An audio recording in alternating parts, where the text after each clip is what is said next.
Anonymous 41.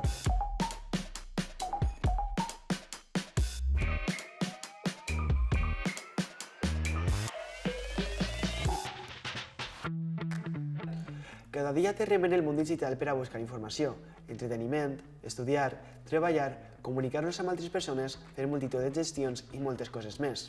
L'Associació de Professionals de la Publicitat, IAB Spain, constata que només en les xarxes socials hi ha 28,3 milions d'usuaris i usuàries entre 12 i 70 anys, el que equival al 85% de la població espanyola d'aquesta franja d'edat.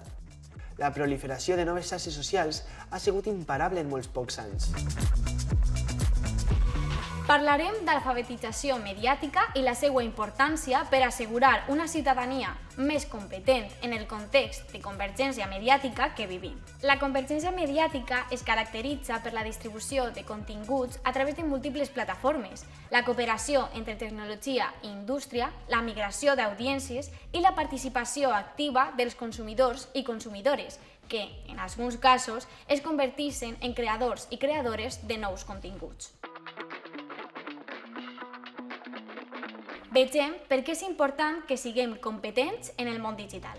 Pels drets i obligacions.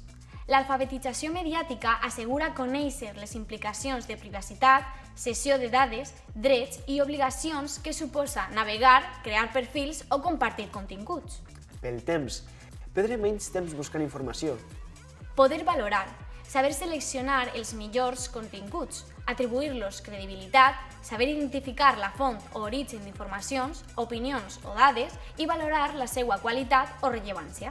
Per a saber interpretar críticament, és a dir, descodificar els missatges, tant en el pla de l'evident, el que diuen, com en el pla de la significació o intenció, que pot ser informativa, persuasiva, comercial, conscienciadora o d'entreteniment. Per responsabilitat. Aprofitar els avantatges i previndre els riscos de l'activitat en la xarxa. Per prevenció. Conèixer els mecanismes de control parental que protegeixen les persones menors de l'accés a continguts indeguts. D'aquesta manera, aprofitem els avantatges i prevenim els riscos de l'activitat en la xarxa.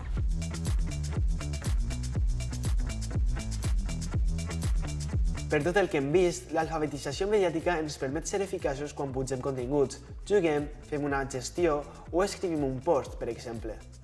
També ens permet utilitzar al màxim el potencial de cada plataforma i seleccionar amb qui els compartim i a qui o per a què cedim dades. Des d'un enfocament educatiu, permet generar audiències més crítiques en relació amb la construcció simbòlico-cultural que fan els mitjans de la realitat. Fins i tot, estimula el fenomen denominat intel·ligència col·lectiva, un procés compartit per la ciutadania que pot considerar-se un poder alternatiu al poder mediàtic. Els recursos i habilitats compartides entre ciutadans i ciutadanes en les seues interaccions socials generen una xarxa de coneixement molt potent que construeix un discurs alternatiu al discurs exclusivament mediàtic. En definitiva, l'alfabetització mediàtica facilita que actuem amb responsabilitat en mitjans i obtinguem el major partit de les plataformes digitals, amb criteri, seguretat i equilibri. Impulsar de forma decidida l'alfabetització mediàtica de la ciutadania sembla urgent i inajornable. De fet, la Llei General de Comunicació Audiovisual, aprovada el 7 de juliol de 2022, dedica un article a això. L'autoritat audiovisual competent, els prestadors del servei de comunicació audiovisual, adoptaran mesures per a l'adquisició i desenvolupament de les capacitats de l'alfabetització mediàtica en tots els sectors de la societat, per als ciutadans de totes les edats i per a tots els mitjans, i avaluaran periòdicament els avanços realitzats. I és un objectiu comú en tota Europa. Aquest vídeo i altres de la sèrie estan pensats per a complir aquest objectiu. L'alfabetització mediàtica no és només responsabilitat dels mitjans. Les famílies i l'educació també tenen moltes coses que aportar.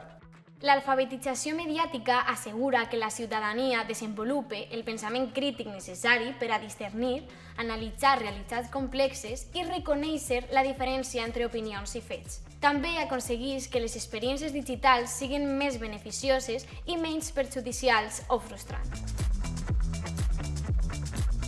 Vegem algunes amenaces que poden neutralitzar una bona alfabetització mediàtica. Les famoses fake news són notícies falses, boles o mentides amb contingut pseudoperiodístic que provoquen desinformació.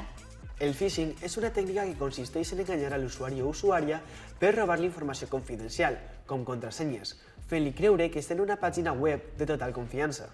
L'assetjament en les xarxes provoca la humiliació de persones mitjançant rumor o xafarderies. Ha tingut conseqüències tràgiques com el suïcidi. La manipulació es produeix quan s'influeix en altres persones a través de tècniques persuasives malintencionades o indegudes amb l'objectiu de controlar les seues opinions o accions. Les addiccions digitals provoquen una dedicació excessiva i no desitjada a les pantalles i té conseqüències en l'aïllament social, l'ansietat o malalties oculars. El sexting consisteix en enviar imatges amb connotació sexual produïdes per la mateixa persona que fa l'enviament. Quan l'enviament el fan altres persones, parlem de pornovenjança. També trobem l'engany pederasta en línia o grooming, on adults contacten amb menors per a guanyar-se la seva confiança i involucrar-los en una activitat sexual. L'analfabetisme mediàtic té conseqüències profundament negatives. És moment de considerar seriosament aquesta qüestió que afecta tota la ciutadania i especialment menors en etapa de formació i els que són més majors per la bretxa digital, un problema afegit que afecta l'accés i ús dels mitjans. Aquest problema ha sigut denunciat per la iniciativa Soc Major, no idiota, que ha provocat que algunes empreses comencen a redissenyar els seus espais digitals. No podem oblidar que l'alfabetització mediàtica també es refereix a la lectura crítica de les imatges. En la societat de l'espectacle en què vivim, on les imatges inunden tot l'espai públic, és important disposar de les eines necessàries per a llegir i comprendre els missatges audiovisuals que ens arriben de tot arreu i en els més variats suports. Des de la fotografia i el cinema fins als missatges publicitaris, el periodisme, la televisió o els videojocs, entre altres. Així doncs, l'alfabetització mediàtica construeix una ciutadania crítica i competent. Ens fa més vulnerables en el mitjà digital i contribueix a tindre experiències més positives. Val la pena, no? Si voleu saber més coses, podeu consultar els demés vídeos d'aquesta sèrie. Fins ben prompte!